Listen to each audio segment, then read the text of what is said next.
ಎಲ್ರಿಗೂ ನಮಸ್ಕಾರ.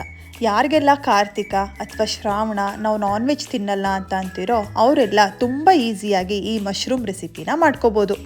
ಮೊದಲಿಗೆ ಒಂದು ಬಾಣಲೆ ಇಟ್ಕೊಂಡು ಅದಕ್ಕೆ 2 ಈರುಳ್ಳಿನ ಕಟ್ ಮಾಡಿಕೊಂಡು ಚೆನ್ನಾಗಿ ಸ್ವಲ್ಪ ಫ್ರೈ ಮಾಡ್ಕೋಬೇಕು. ಈರುಳ್ಳಿ ಸ್ವಲ್ಪ ಚೆನ್ನಾಗಿ ಫ್ರೈ ಆದಮೇಲೆ 2 ಇಂಚು ಚಕ್ಕೆ, 2 ಟೇಬಲ್ ಸ್ಪೂನ್ ಶುಂಠಿ ಬೆಳ್ಳುಳ್ಳಿ ಪೇಸ್ಟ್, 4 ಲವಂಗ ಹಾಗೆ 2 ಏಲಕ್ಕಿ ಹಾಕ್ಕೊಂಡು ಸ್ವಲ್ಪ ಚೆನ್ನಾಗಿ ಫ್ರೈ ಮಾಡ್ಕೊಳ್ಳಿ. ಶುಂಠಿ ಬೆಳ್ಳುಳ್ಳಿ ಪೇಸ್ಟಲ್ಲಿ ಹಸಿ ವಾಸನೆ ಎಲ್ಲ ಹೋದ್ಮೇಲೆ 2 ಟೊಮೊಟೊನ ಕಟ್ ಮಾಡಿಕೊಂಡು ಹಾಕೋಬೇಕು. ಟೊಮೆಟೊ ಎಲ್ಲ ಚೆನ್ನಾಗಿ ಬೆಂದಾದ್ಮೇಲೆ ಅದಕ್ಕೆ 1 ಹಿಡಿಯಷ್ಟು ಕೊತ್ತಂಬರಿ ಸೊಪ್ಪು ಹಾಗೆ 1 ಸ್ಪೂನಷ್ಟು ಕಸೂರಿ ಮೇಥಿನ ಹಾಕ್ಕೊಂಡು ಚೆನ್ನಾಗಿ ಸ್ವಲ್ಪ ಫ್ರೈ ಮಾಡ್ಕೋಬೇಕು. ಫ್ರೈ ಮಾಡ್ಕೊಂಡಿರೋ ಮಸಾಲೆನೆಲ್ಲ ಸ್ವಲ್ಪ ಹೊತ್ತು ತಣ್ಣಗಾಕೋಕೆ ಅಂತ ಬಿಟ್ಟು ಒಂದು ಮಿಕ್ಸಿ ಜಾರ್ಗೆ ಟ್ರಾನ್ಸ್ಫರ್ ಮಾಡ್ಕೋಬೇಕು.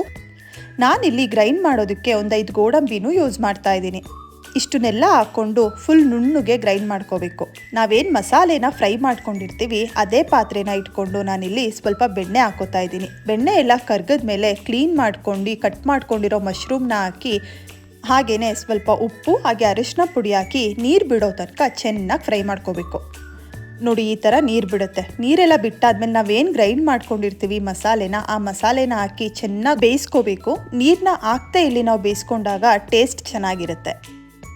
ಮಸಾಲೆನ ಸ್ವಲ್ಪ ಹೊತ್ತು ಬೇಯಿಸ್ಕೊಂಡಾದ್ಮೇಲೆ ಅದಕ್ಕೆ 2 ಟೇಬಲ್ ಸ್ಪೂನಷ್ಟು ಖಾರದ ಪುಡಿ ಹಾಗೆ 3 ಟೇಬಲ್ ಸ್ಪೂನಷ್ಟು ಧನಿಯಾ ಪುಡಿನ ಹಾಕಿ ಚೆನ್ನಾಗಿ ಫ್ರೈ ಮಾಡ್ಕೊತಾ ಇದ್ದೀನಿ. ನಾನಿಲ್ಲಿ 1 ಟೇಬಲ್ ಸ್ಪೂನಷ್ಟು ಕ್ರೀಮ್ನ ಯೂಸ್ ಮಾಡ್ತಾ ಇದ್ದೀನಿ. ಇದು ಆಪ್ಷನಲ್, ನಿಮಗೆ ಬೇಕು ಅಂದರೆ ಯೂಸ್ ಮಾಡ್ಕೋಬೋದು.